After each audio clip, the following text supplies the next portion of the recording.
예수님이 십자가에 죽고 부활한 사건은 하나님만 오르지 않은 비밀이라고 성경은 얘기합니다.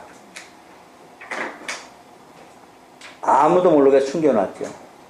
이것이 하나님의 비밀인데 이 비밀을 몰랐기 때문에 사단들이 예수님을 십자가에 죽여버린 거죠. 그래서 끝났다 그랬어요. 사실 끝났죠. 사단들의 역사는 예수님이 태어날 때 못하게 구약의 역사는 시작됐고 예수님이 태어나고선도 조금 있으면 나오죠. 사장에서 예수님을 다른 방법으로 예수를 하나님의 아들이라고 인정하라고 그러죠. 근데 그것이 안 됐을 때 또 뒤에 가서 누구한테 나타나요? 유다한테. 또 누구한테 나타나요? 베드로한테. 그러고 나서 십자가 안에 자기들이 뭐가 났어요? 본색이 드러난 거예요. 십자가 앞에 자기들의 사단의 본색이 드러난 거예요. 그래서 저를 십자가에다 죽어라. 그래서 자기들 승리한 거로 딱 끝났는데 하나님의 비밀인 부활만 그들이 몰랐죠. 거기서 그들을 이용해서 악한 마음을 이용해서 하나님은 하나님의 일을 성취해 나가는 과정을 우리는 참 기가 막히게 볼 수 있죠. 그래서 그건 뭐라 그래요 우리는 기묘자. 기가 막힌 방법이라는 얘기죠. 인간은 도저히 생각할 수 없고 사단도 영이지만 사단도 하나님이 숨겨버렸어요. 그렇기 때문에 오히려 기묘망측이라고 하죠. 기묘자. 도대체 인간과 어떤 악한 영도 하나님의 방법을 예수님 십자가에서 죽고 다시 살아날 수 있는 방법은 아무도 몰랐다는 얘기입니다. 이거로서 하나님 우리를 구원하시니까요. 자, 그래서 지금 어찌하여 나를 찾으셨는가? 내가 내 아버지 집에 있어야 될 줄 알지 못하였나이까 하시니, 여기는 예수님이 이미 어디에 계시다는 거예요? 자기를 12살 때부터 알았어요. 이미 아셨어요. 내가 성전에서 계실 줄은 몰랐느냐? 얘기죠.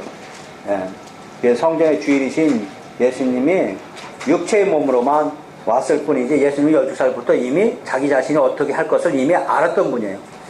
51절 예수께서 함께 내려가서 나사렛에 이르러 순종하여 받드시더라. 그 어머니는 이 모든 말을 마음에 두니라. 여기도 중요하죠. 왜 중요하냐면은 우리는 이 본문을 가지고 예수님도 어떻게 부모를 열심히 섬겼기 때문에, 그죠?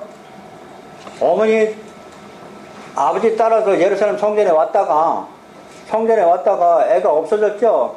그러니까 돌아갔다가 와서 보니까 3일 만에 다시 찾았는데 예수님한테 부모가 얘기했죠. 너 왜 여기 있느냐? 내가 이 성전에 있을 줄을 왜 몰랐냐고 부모에게 대들더니 갑자기 어떻게 해요? 함께 내려가서 나사렛에 이르러 순종하여 받드시더라. 이게 중요한 거예요, 이게. 그 어머니는 이 모든 말을 마음에 두니라 했어요. 왜 성전에 있다고 그랬더니 왜 순종하여 받드냐 얘기죠.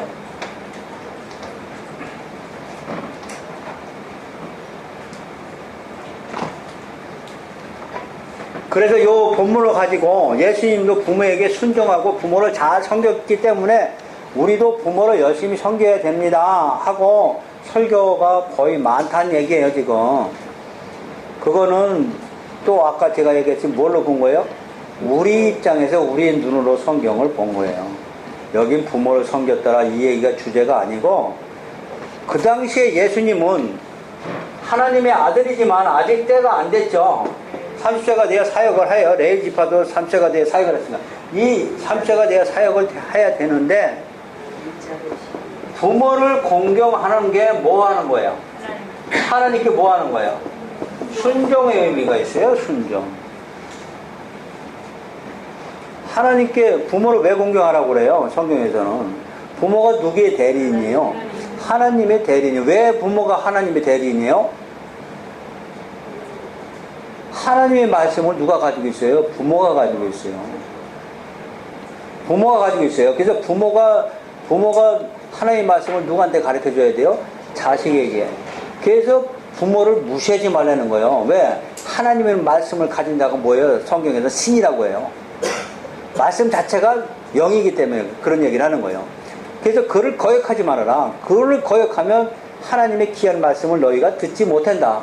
그러면 하나님에서 떨어져 나가니까 부모를 거역하면 죽여라 이렇게 나오는 거예요. 도덕과 윤리를 보지 마시고. 그래서 부모가 하나님의 대리인이죠. 자, 그럼 예수님이 여기서 자기 부모를 따라서 순종하는 모습은 잘 들어야 돼요. 예수님이 이스라엘 백성들은 30세가 돼야 이 사역이 시작되는 거죠. 30세까지 되기까지 30세가 되기까지 지금 하나님께 순종하고 있는 모습을 우리가 이 안에서 봐야 된다는 얘기죠. 조금 어려워요, 여러분. 이것을 빼버리면 예수님은 뭘로만 보는 거예요? 부모로 공경, 뭘로 보여요? 십계명, 율법, 이것만 보는 거죠?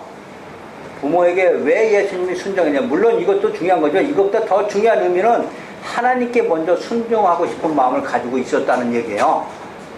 그것이 1차적으로 뭐로 나타난 거예요?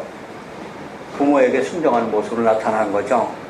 다시 말하면 우리는 왜 이웃을 사랑해야 돼요? 네? 왜 이웃을 사랑해야 돼요? 우리한테 목적이 있어요. 그냥 맹목적으로 이웃을 사랑하라고 그러지 않아요. 복 받는다고? 복을 받을 겸 사랑하는 거 이렇게 설명하잖아요. 우리는 이웃을 사랑하고 뭘 해야 복 받는다고? 아니에요. 기독교는 복 받기 위해서 이웃을 사랑하라고 그런 게 아니고 하나님을 네가 사랑하는 것이 이웃을 사랑하는 거라고 얘기하고 있어요.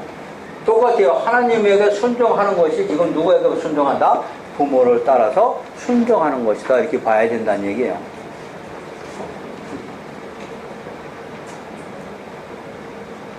무슨 말씀인지 아셨죠? 그러니까 이런 설교가 상당히 어려워요. 그래서 공부를 하나님의 지식을 상당히 많이 알고 있으면 이런 설교를 알아듣는데 이런 설교 해봤자 못 알아들어요. 그래서 제가 요새는 설교 좀 쉽게 하는 편이에요. 조금 못 알아들어서 문자를 보면은 그 의미 안에 우리도 마찬가지예요. 부모를 왜 사랑해야 되고 이웃을 왜 나를 낳아주신 분이니까 안에 기독교인은 그 부모가 하나님을 대신하기 때문에 그래요. 그리고 질서를 지키라고 예수 그리스도가 우리의 머리 되신 것처럼 교회가 그리스도를 섬기는 것처럼 또 마찬가지 어떻게 아내들아 남편에게 뭐해라 순종하라. 왜? 무조건 순종하래? 네. 질서 때문에? 아니요. 교회의 머리가 그리스도니라. 네? 교회에서 누굴 섬겨요? 그리스도를 섬기듯이 너의 가정의 머리는 누구다? 남편이니라. 그래서 이 마음, 교회에서 그리스도를 섬기는 그 마음을 가진 네가 집안에서도 똑같이 섬겨라는 얘기예요. 그래서 네 남편에게 아내들아 순종하라 그러는 거예요. 또 남편들아 어때요? 네 아내들에게 어떻게 해라? 사랑하라. 왜? 그리스도가 우리를 사랑하듯이 항상 그리스도를 따라서 그리스도의 마음을 가져라 그랬잖아요. 그리스도의 마음을 가져. 그리스도의 마음이 뭐야? 질서를 지켜야 되고 남편은 머리가 되니까 내가 남편을 순종해야 되고 여자가 남자 될 수 없죠. 남녀 평등 이런 얘기 하는 거 그런 얘기가 아니에요. 지금도 마찬가지라고 그랬잖아요. 자, 52절 예수는 지혜가 끝까지 하라며 하나님과 사람과 더욱 사랑스러워 가시더나. 3장 봅니다. 디베리 황제가 통치한 뒤 15해 본디오 빌라도가 유대인 총독으로 헤롯이 갈릴리의 분봉왕으로 그 동생 빌립이 이드레와 드라곤이 지방의 분봉왕으로 루시니아 아벨레의 분봉왕으로 안나스와 가야바가 대제사장으로 있을 때 여기 대제사장 가야바는 조금 알고 있어야 돼요. 있을 때 하나님의 말씀이 빈들에서 사가랴 아들 요한에게 임한지라 했어요. 여기 중요한 단어가 빈들이에요. 빈들이 뭐예요? 광야. 거기에 뭐가 임했어요 지금? 광야에 빈들의 광야에 뭐가 임했어요 지금? 하나님의 말씀이. 이 빈들은 우리 많이 적용하는데 이 빈들이 뭐예요? 광야를 보면 안 되죠?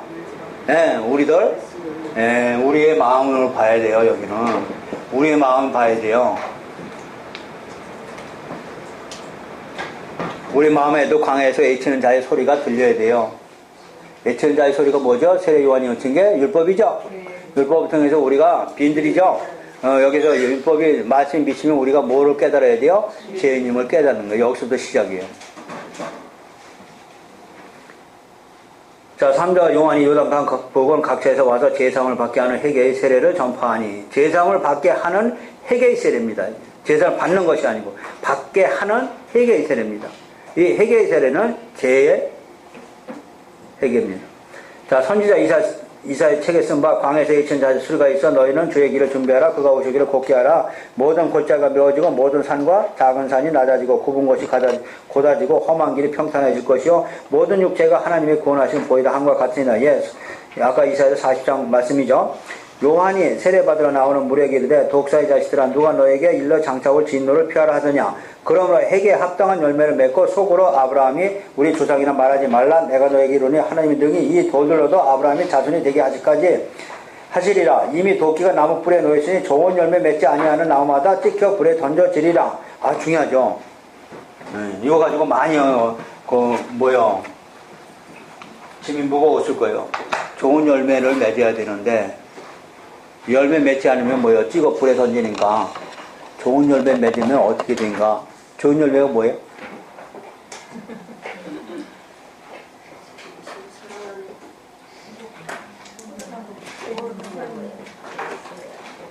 그 8절이요. 회개에 합당한 열매. 문맥을 잘 봐야 돼요, 여러분. 문자만 보면 아까처럼 또 뭘로 가요? 망하는 길로 가죠? 멸망의 길로 가요. 문자만 보면. 회개에 합당한 열매는 그럼 뭐냐? 회개에 합당한 열매가 뭐냐? 이제 뒤에 설명이 돼요. 좋은 열매 맺지 아니하며 나무마다 찢겨 불에 던져지는데 10절 우리가 물어 이르되 그러면 우리가 무엇을 하리까? 물었어. 이제 얘들도 몰랐어 지금. 그럼 좋은 열매고 나쁜 열매는 뭐냐? 물었어. 그랬더니 11절 이제 해석이 되는 거예요. 대답하여 이르되 옷두벌이 있는 자는 옷 없는 자에게 나눠줄 것이요 먹을 것이 있는 자도 그렇게 할 것이니라. 세리들도 세례를 받고자 하여 와서 이르되 선생이여 우리가 무엇을 하리까 하며 이르되 부가 된 거 이에는 거두지 말라 하고 군인들도 물어 이르되 우리는 무엇을 하리까 하며 이르되 사람에게서 강탈하지 말며 거짓으로 고발하지 말고 받는 금료를 족한 줄로 알라 하니라. 요거 문자적으로 보면 요것도 뭐예요? 윤리적인 면만 보면 뭐예요 또? 행위, 좋은 일 이렇게 되는 거예요. 이게 해석이 계속 큰일 나는 거예요. 로고스로 보면 안 된다고 그랬죠? 이게 성경 해석이 어려운 점이야. 문자로 보면 윤리, 도덕밖에 행위밖에 안 돼요. 근데 이거는 그게 아니고 그들은 여지껏 뭐 했어요? 다시 보면 옷 두 벌 있는 자는 옷 없는 자에게 나눠줘야 되는데 나눠주지 않고 오히려 뺏었어요. 그들은요. 뭘 통해서요? 율법을 통해서. 율법을 통해서 오리길도 가야 되는데 오리길 안 가고 오히려 걔들은 가난한 자를 오히려 율법에 비판해서 너 뭐 졌다? 죄 졌다. 죄 졌으면 뭐 해라? 내놔. 이렇게 된 거예요. 요새 죄 지면 벌금 내고 나오듯이 그렇게 법을 강화시켰단 말이에요. 자기들이 율법을 법대로 만들어 하나님의 법을 인간의 법으로 만들었단 말이에요. 그래가지고 그거 가지고 오히려 자기들 배만 불렸단 말이에요.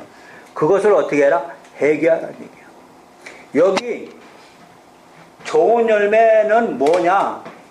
자기가 죄인임을 깨닫는 것이 뭐예요? 그게 열매예요. 그게 회개에 합당한 열매를 맞으라고 해요. 회개에 합당한 열매는 뭐예요? 자기 자신을 깨우치는 걸 얘기하는 거예요. 자기가 여지껏 도둑놈임을 아는 것을 얘기하는 거예요. 나는 죄인입니다 하는 것이 뭐예요? 회개에 합당한 열매예요. 그게 회개에 합당한 열매는 난 죄인이 아니고 나는 의인이다 하고. 이거는 뭐예요? 이거는 어떻게 된다? 여기 나왔잖아요. 도끼가 이미 나무에 놓였으니 좋은 열매 맺지. 회개를 나는 죄인이 아닙니다 하고 그런 사람은 뭐야? 나무마다 찍혀 어디 던진다? 불에 던진다 이 얘기예요. 아셨죠? 상당히 중요한 거. 이것이 오해하게 우리가 해석하면 전부 다 교인들을 해방시키라고 그랬더니 교인들은 어떻게 돼요? 율법으로 다시 꽁꽁 묶어놓는단 말이에요. 그래서 좋은 열매를 나는 맺으면 돼서 어떡하지? 맨날도? 오늘도 못 맺고 내일도 못 맺고 이거 어떻게 하면 좋지? 이렇게 생각하면 안 된단 말이에요. 그 멍에를 자꾸 뒤집어 씌우는 거지. 여기 좋은 열매는 뭐예요? 지금 문맥상으로 봐서 회개에 합당한 열매는 죄인임을 깨달으라는 얘기예요.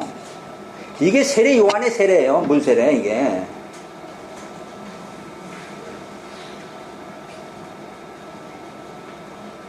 뭔 얘기인지 아셨죠?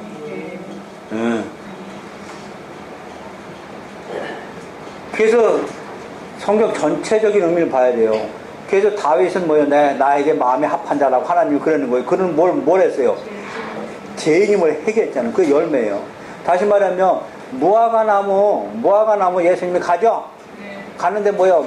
이파리 무성해져. 근데 가서 열매 따먹으니까 열매가 없어. 뭐예요? 이거 뭐 저주해서 말라 비틀어지는 거죠? 그거 똑같은 거예요. 회개에 합당한 열매는 맺어야 되거든요. 죄인임을 깨닫야 되는데 죄인임을 깨닫지 못하고 지 의만 잘났다고 한 게 뭐예요? 이파리만 무성했다는 얘기예요. 그래서 죽이는 거지. 그들이 뭘 잘못했어? 11조 안 했어? 뭘 안 못했어? 기도를 안 했어? 윤리적인 거? 아니에요. 뭘 깨달으면 죄인임을 깨닫지 못하잖아. 예수님은 지금 누굴 구하러 왔어? 죄인임을 구하러 왔어. 그래서 죄인임을 깨닫는 자만이 예수님을 만날 수 있다는 얘기예요. 그게 뭐다? 회개에 합당한 열매.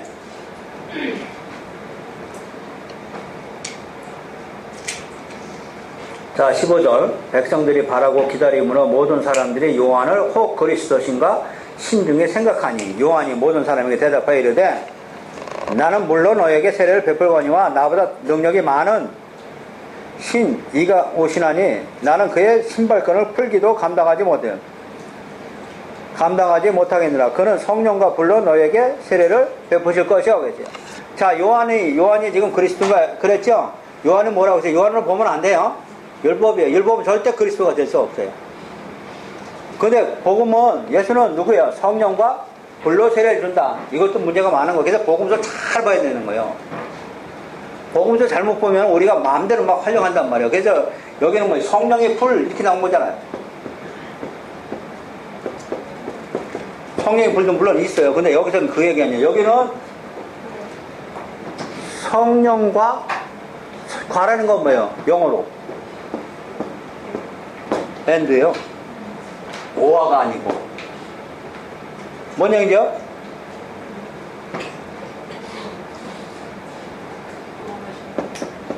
너와 나죠.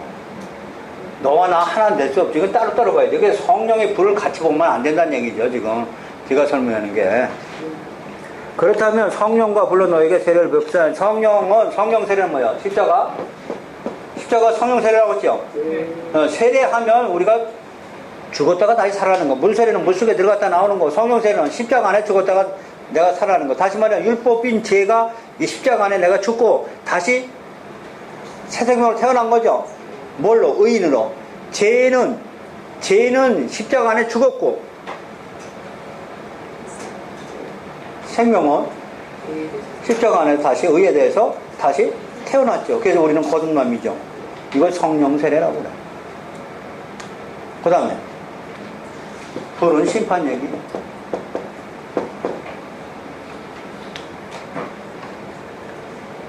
그걸 왜 그렇게 봐야 되느냐?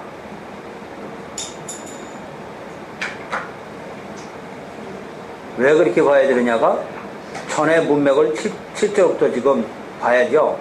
어디서 봐요? 좋은 열매를 맺지 않는 나무마다 찍혀 불에 던져지라. 여기 찍혀 불에 던져지는 건 뭐예요? 여기 불 얘기라고 했어. 찍혀 불에 던져지는 건 뭐예요? 불로. 그 심판 얘기하는 거 심판. 근데 우리는 이거 문맥을 안 보고 요 문자만 봐가지고 성령의 불 이렇게 간단 말이에요.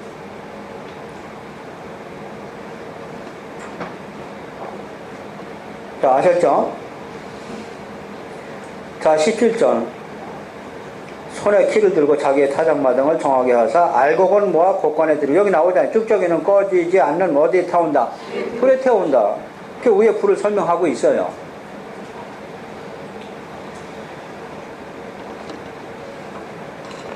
또 그 밖에 여러 가지 권하여 백성에게 좋은 소식을 전하였으나 분봉왕 헤롯은 그의 동생 아내 헤로디아 일과 또 자기가 행한 모든 악한 일로 말미암아 요한에게 책망을 받고. 분봉왕 헤롯이 누구 데리고 왔어요? 그의 동생 아내. 그의 동생 아내가 누구예요? 자기 뭐죠? 처제? 제수씨죠? 제수씨 데리고 살았다니까 이 세례 요한이 율법적인 사람이야. 도저히 용서 못하는 거야. 율법적인 사람이라.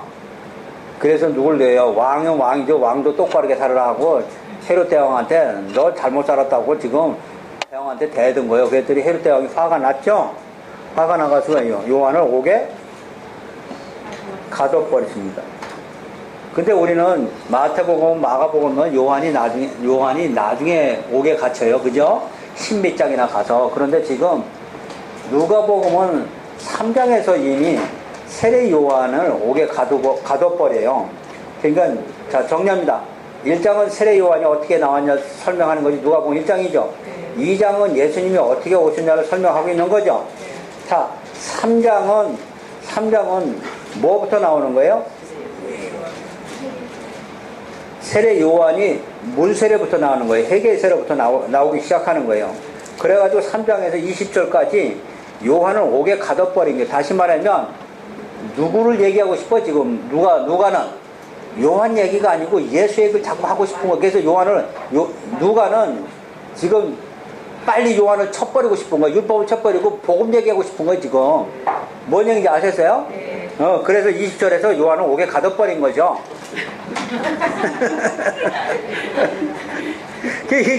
보는 관점이 다 틀린 거예요. 그래서 그 의미를 아셔야 돼요. 그러고 나서 이제는 누가 나오는 거예요? 예수 세례식이 나오는 거예요. 요한은 옥에 가두고 이제 복음 시작이다 한 얘기죠. 그래서 21절 백성이 다 세례를 받으세요. 예수도 세례를 받으시고 기도하실 때 하늘이 열리며 예수님 세례 받을 때 뭐가 열렸어요? 하늘이 열리고 성령이 비둘기 같은 형체로 그의 위에 강림하시더니 하늘부터 소리가 나기를 너는 내 사랑하는 아들이라 내가 너를 기뻐하노라 하시니라. 그래서 하나님의 아들임을 증거하는 거죠. 누가? 성령과 하나님이. 그래서 예수님 그 요한일서 가면 또 그런 얘기 있어요. 나는 다른 증인을 필요치 않는다. 나의 증인은 누구다? 내 아버지 하나님과 성령이다. 둘이다. 그렇게 말씀하세요. 인간의 증인을 안 받는다 그러세요. 여기서 예수님 세례 받을 때 하늘문이 열리고 하나님 계셨고 또한 성령 계셨고 예수님 계셨고 삼위 하나님이 이제 복음 시작. 우리를 삼위 하나님이 고치기 시작한다고요. 근데 우리는 창세기 1장에서 삼위 하나님이 창조하시기 시작했죠. 창조하기 시작했죠. 이 창조와 우리 인간 창조를 여러분 같이 엮어야 돼요. 창조만 보면 안 돼요. 창조의 주제를 쓴 게 아니고 성경 전체는 인간을 창조 어떻게 하느냐를 보여준 것이 이 지금의 이제 본론이니까 예수님이 실제로 오셨으니까 지금 세 분이서 모여서 언제 때 모여서 창조 때 우주 만물 창조 때 세 분이서 모였죠. 창세기 1장 2절 3절 이에요. 하나님이 성령이 또 빛이 예수님이 세 분이서 우주 만물을 창조한 것 같이 여기 세 분이서 또 같이 모여서 가지고 이제 누굴 창조하러 온 거예요? 우리 창조. 그래서 인간 창조의 목적이 있지. 우주 만물 창조의 목적이 있지 않다는 거예요. 그래서 말씀이 그대로 되니라 그대로 되라고. 근데 세 분이서 우리를 창조하시는데 하나님이 계획하시고 예수님이 성취하시는 거죠. 성취하시는 거죠. 어떻게 성취하세요? 예. 그 말씀이 구약에서 예수님을 메시아를 보내겠다는 이 말씀이 육신이 돼서 그대로 오셔가지고 우리를 대신해 십자가에서 모든 것이 다 이루었다고 끝내버려요. 그러고 나서 적용시키는 분이 성령이시다는 얘기예요. 그 세 분이서 지금 나타나신 거 21절, 22절이에요. 자, 중요하죠. 23절. 예수께서 가르치심을 시작할 때 30세쯤 되시니라. 자, 30세부터 시작되는 거죠. 사람들이 아는 데는 요셉의 아들이니 요셉의 우위는 헬리오 그랬어요. 자, 여기 요셉부터 나오는 거죠. 까꾸로 갑니다. 지금 마태복음은 아브라함과 다윗, 그래서 예수 그리스도의 계보라 이렇게 시작되지만 지금 누가복음은 까꾸로 요셉부터 시작되는 거죠. 어디서부터? 요셉이 아니라 예수님부터죠. 자, 예수께서 23절 예수부터 시작한 거죠. 예수께서 가르치심을 시작할 때 30세쯤 되니라. 사람들이 아는 대로는 요셉이야. 왜 아는 대로라는 거예요? 성령으로 잉태된 거예요. 근데 육적으로는 사람들은 요셉의 아들이라고 했죠. 요셉의 아들은 요셉의 우위는 헬리오고 했어요. 여기 중요한 단어 나오죠.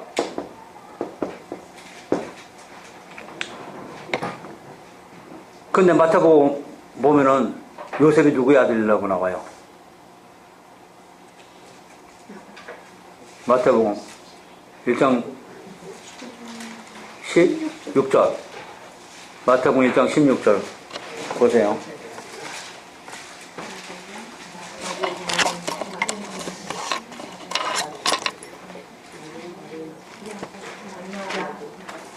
야곱이죠. 야곱. 야곱은 마리아의 남편 요셉을 낳았으니, 그러니까 요셉이 누구의 아들이라는 거예요? 야곱의 남편. 여기는 지금 누구라고 그래요? 헬리.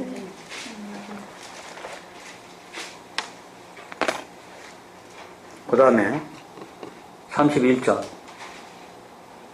그 의인은 멜라하여, 그 의인은 맨나여, 그 의인은 마따다여, 그 의인은 나단이 여기 있어. 그 의인은 다윗이다. 그럼 다윗의 아들이 누구예요? 솔로몬이죠. 솔로몬인데 여긴 지금 누구라고 그래요? 나단. 두 개 바뀌었어요, 족보가. 예? 그래, 이것이 지금 누가 보고 누굴 나타낸 거예요? 마리아의 족보. 왜 마리아의 족보를 나타내는 거예요? 그렇죠. 예? 누가는 지금 마태나 마가는 다윗의 후손을 나타나고 하지만 누가는 기가 막힌 거예요. 이루어진 사실에 대해서 자세히 설명하겠다고 했죠. 그래서 어디서부터 창세기 3장 15절 해석을 한 거예요. 여자의 후손으로 오신 예수님을 증거하고 싶은 거예요. 그래서 여기는 여자가 누구예요? 마리아지. 그래서 마리아의 족보를 쭉 나열하기 시작한 거죠.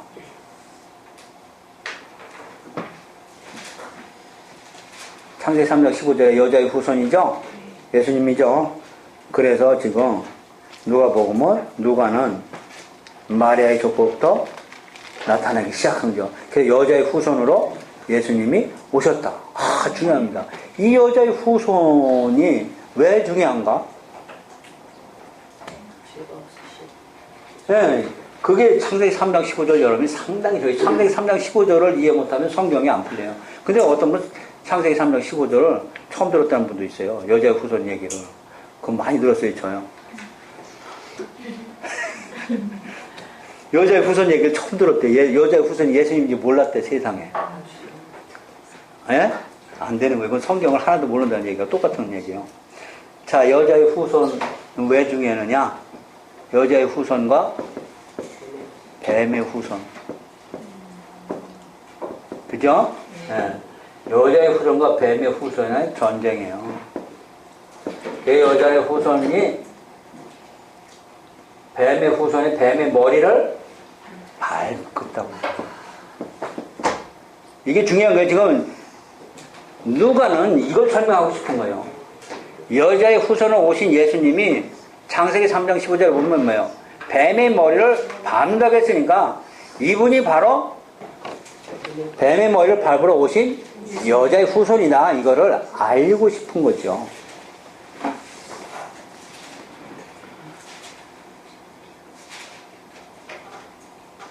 이게 알면 기가 막힌 거예요. 그래서 그 족보가 괜히 써 있는 게 아니라고요. 이런 걸 여러분 잘 관찰하는 게 뭐예요? 성경 연구. 그냥 안 나타나요. 계속 봐야죠. 자, 그러고 나서 38절에 보면 그 의인은 이제 조건은 뭐 다 보면 아시고 하나 짚고 넘어갈 게 있어요. 27절이죠. 그 의인은 요한아니요, 그 의인은 레사요, 그 의인은 스룹바벨이요. 스룹바벨을 이 복음서에서는, 삼복음서에서는 하나도 안 뺍니다. 이 스룹바벨이 상당히 중요하기 때문에. 왜 중요하냐? 예, 스룹바벨은 70년 바벨론 포로 끌려가고 나서 올라와서 성전을 짓는 사람이거든요.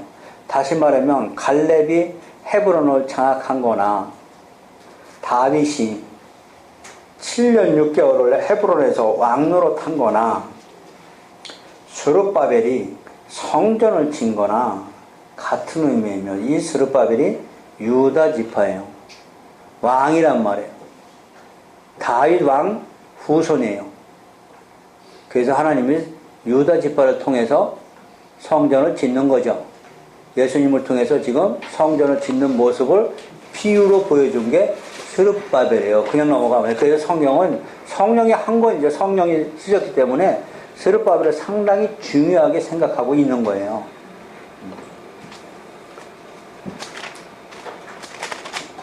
자, 4장 봅니다. 예수께서 성령의 충만함을 입어 요단강가에서 돌아오사 광야에서 40일 동안 성령에 이끌리시며 마귀에게 시험을 받으시더라. 이 모든 날에 아무것도 잡수지 아니하시니 날수가 다음에 줄이신지라. 이 38절 중요히 봐야 돼요. 그 우리는 아담이요, 그 우리는 하나님인데 이 하나님 밑에 누구예요? 아담부터 우리가 실패됐죠. 이제는 제일 아담으로 오신 아담이 실패한 것을 이제는 지금 누가는 상당히 자세한 거를 이루어진 사실을 자세히 설명하겠다고 했어요. 지금 그래서 지금 거꾸로 나온 이유가 여러분 아셔야 돼요. 족보로 거꾸로 나온 이유 아셔야 된다고요. 하나님 다음에 바로 누구예요? 아담이죠. 우리 성경의 구약을 보면 누가 잘못해가지고 우리 죄졌어요? 이 아담이 잘못했냐? 그러면 이 아담의 죄는 무엇이냐? 이 아담이 잘못한 것을